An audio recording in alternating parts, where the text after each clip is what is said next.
Africa Content TV.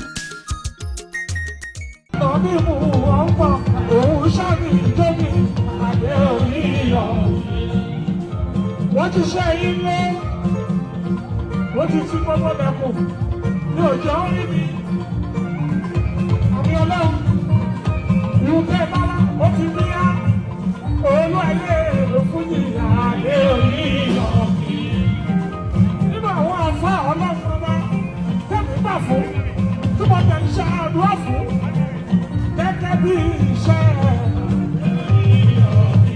àmì ọlọ́run.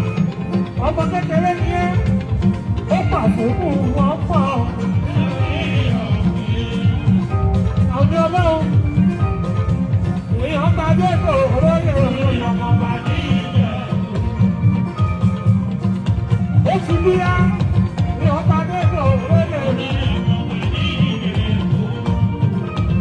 Àmì ọlọ́run, ojúlówó ọmọ, àná nínú wọn pọ̀.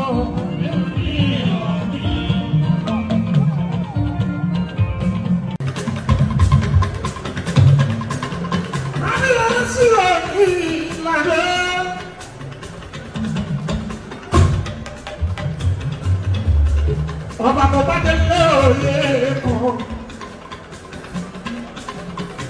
ọmọ tó ṣàdúró ní àgbẹ̀àgbẹ̀, ikú ṣàdúró ní bàbá rẹ̀, bàbá jọba, ọmọ ìlú ọ̀dọ́, ọmọ ìlú ọ̀dọ́ ti wá dé lórí, ọba tó lé òye kan jẹ́bi, ṣèbí lé Yorùbá dé.